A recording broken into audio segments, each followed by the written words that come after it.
Yes, everybody. Welcome to part two for anyone who watched the morning show. But happy lunchtime. Hope your Monday's going fine and dandy. Obviously, we play Brentford on Saturday at London Stadium, and we will obviously have a period. We're going to period a couple of days off as well.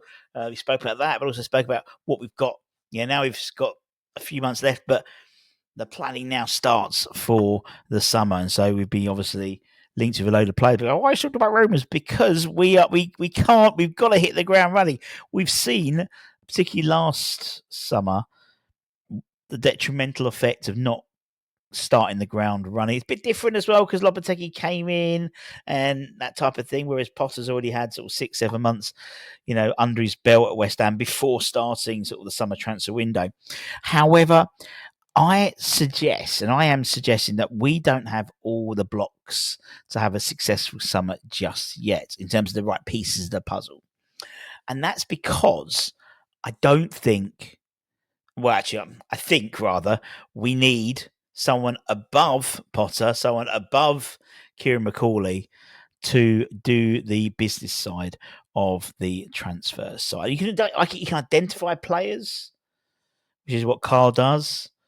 But the actual creator and to be moved away from how it currently is at the moment with the owner and the ownership, in terms of their dealing with the transfer. I don't think it's right. I don't think it works well. And we've seen it, in terms of,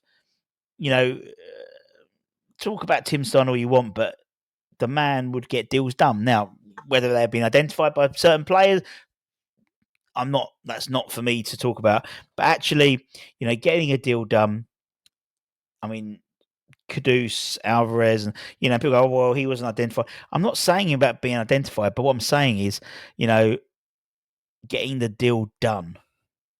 You've got a body of analysts and data to find these players, and your job is to get the deal done at the lowest possible price. Now, we have been led to be believed that West Ham have been busy in this area. Obviously, Tim Stein left last week. It was officially announced. And they are apparently identifying candidates to replace Tim, with Dan Ashworth being linked. Now, there was Siri. I'm going to take my watch off. Siri always sort of gets involved, doesn't he? Now, obviously, we're led to be believed from an internal perspective that there was a lot of anger in terms of how money was spent by Tim in the summer. Although even what Tim said, he says that this, someone like Kilman, we overpaid, we shouldn't have let a Gerd go and all that type of stuff. Now, we were led to be believed in January that the majority share owner, Mr. Sullivan, took back control of deals as Lopetegui was sacked and Tim Stein soon followed. Tim obviously spent a couple of weeks garden leave. We're led to believe he went London sightseeing, which was nice. Now, for me, we can't function as a modern day football team and a football club if we don't have someone like a Tim Stein involved. That's not, it's still old fashioned and quite archaic to have the owner, and this, and for me, football's about a business now, and actually we've seen proverbially how having someone like Tim in place meant that we could get deals done. Whether you agreed with deals or not, that's another thing. But as I said, West Ham apparently identifying replacements for him in England and overseas. And one name that has been not brought to the attention, everyone knows about Dan Ashworth, but obviously Potter, Ashworth, McCauley, 3 of the 4 who did some really good stuff at Brighton. I know we keep talking about the Brighton model, but that's what they've had. We spent 1.2 million in compensation with Chelsea to bring Carl McCauley in, which is something that we know that Mr. Sullivan does not do. He doesn't play compensation to get people in. So that to me was a real statement of intent. That could well have been part of Potter's terms of coming in is he wanted Carl. Now, it's not just newspaper talk as well. Someone who's very close to Sullivan and 𝙍𝙀𝙋𝙊, as we know from X and West Ham Football on X and more than just a podcast. He's claimed that Steiden's replacement could well be Ashworth. But the only way that's going to really happen is if Sullivan then relinquishes control back to someone like Ashworth coming in. And that is, according to Telegraph journalist Matt Law, something that he is still deliberating on whether to appoint someone who can oversee that type of stuff. He stated that we aren't in no particular rush to make that decision. However, if you listen to my morning show, I think we are. I think we're in a situation now which means we need to hit the ground running now. According to journalist Graham Bailey, he says that Ashworth will end up at another Premier League club after his short-lived stay at Man United.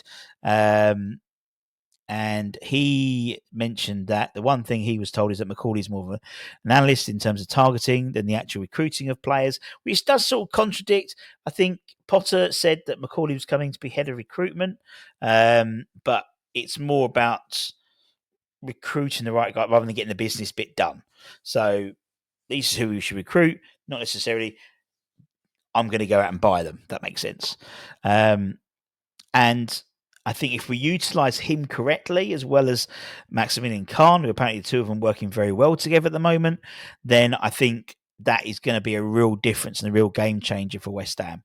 And then Ashworth coming in could give us that level of business acumen from a footballing operations perspective. If you look at someone like Ashworth, I mean, he has been involved in the likes of bringing in Anthony Gordon, Marco Cucurella, Mitoma for Mitoma's about 2.5 million, Nick Pope, Evan Ferguson, Trossard, McAllister, Alexander Isak when he was at Newcastle, Moses Caicedo, again, 4 million, selling for about over 100 million pounds to Chelsea. The Swedish, Isak, he bought him for 60 odd million. He's probably a 100 million pound player now, no problem at all. Mitoma, I think it was 2.6. I think they turned down a Saudi 90 million pound bid.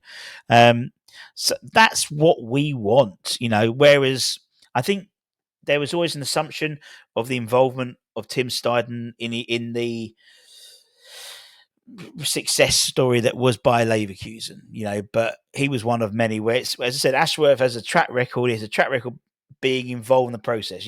He was signing off the deals. Obviously, someone like Carl was bringing them to him, and there was also a sporting director who's still at Chelsea, but there was the four of them. But we need, in my eyes, someone to help kickstart that process again. And whether we do stay with more of a British-based sort of hierarchy, I don't know. We've seen the likes of, Trossard, Mitoma. These guys weren't bought in from a Premier League side, but it does seem we could have our hands slightly tied in terms of money. Now, according to reports, West Ham could potentially have to sell someone like Mohamed Kudus to fund this rebuild.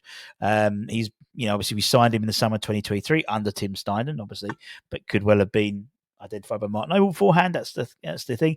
He's probably one of our most prized assets, and he may well be sold, according to 𝙍𝙀𝙋𝙊, in order to fund other purchases. Sean has revealed that we could possibly post losses of up to 80 million at the end of the season, with 34 million pound already committed to Jean-Claire Todibo's transfer. We could be cashing in the likes of Kudus and also, and Paqueta in order to fund rebuild rather than get into more losses. Obviously, this season we posted a profit, but because of a lack of progress in the cups, in the Premier League as well, and also Europe making a massive issue, I think that's what's going to post us a loss the next financial year in terms of the football financial year, which sort of runs until sort of March next year. Now, we were led to believe during this January transfer January transfer window. Put my teeth back in. That Al Nassr put in an approach for Kudus, which was turned down, and then they obviously went and tried to get Victor Boniface. Then they ended up getting Jean Duran for, what was it, 80 million, something like that. And that looks like what we might have to do, which is always frustrating. But as I said, for me, Kudus just hasn't been the right player this year. Now, it might be a function of teams finding out how to play against him. He seems to be doubled up 2-3 men at a time. And then there's what's the word?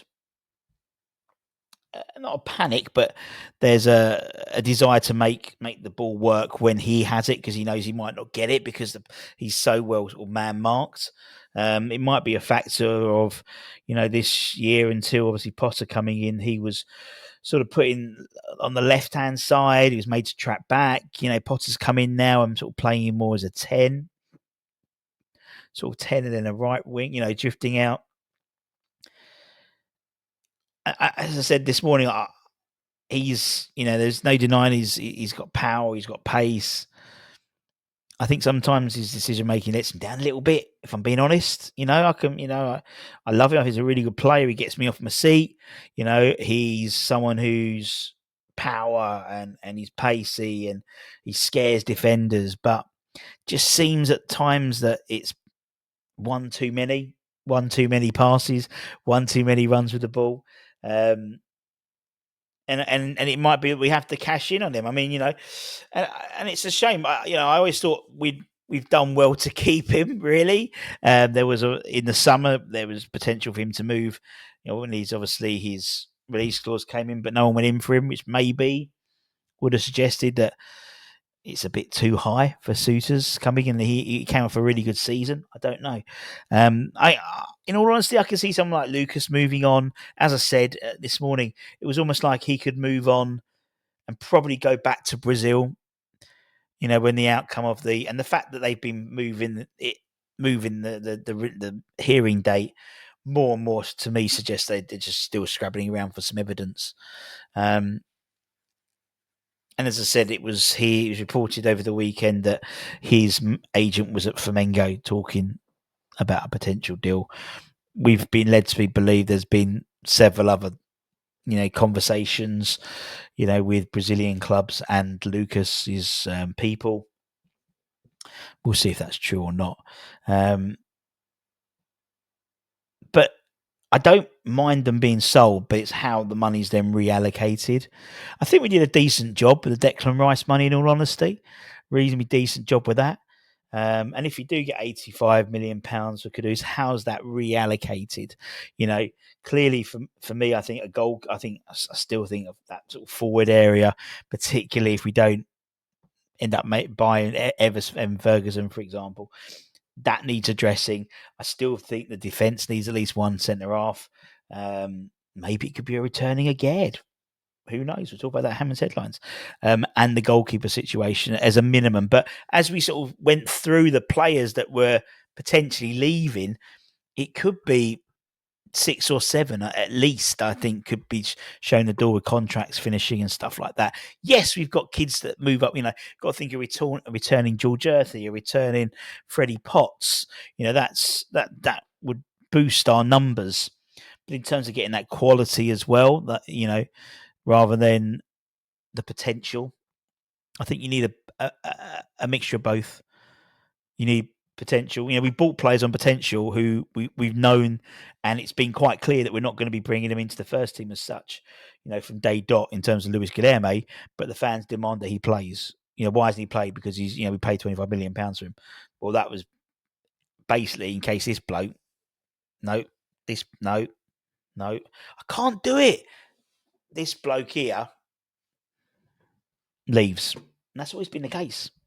Tim Vickery said it, who's an expert in South American football. He goes, he's going to come in and be someone like Kudus' replacement if he gets moved on next summer, which sounds like it's going to happen. Anyway, we've got loads to talk about, Hammer's headlines, and more importantly, in my eyes, we've got a lot to talk about in terms of the Academy show. It's going to be a bumper Academy show. Lots to talk about. Lots of players gone out on loan, and lots of contract news as well. So keep an eye on the channel and take care. Stay safe, stay warm, stay humble, keep the faith, and come on, you bloody irons. Much love. Bye bye.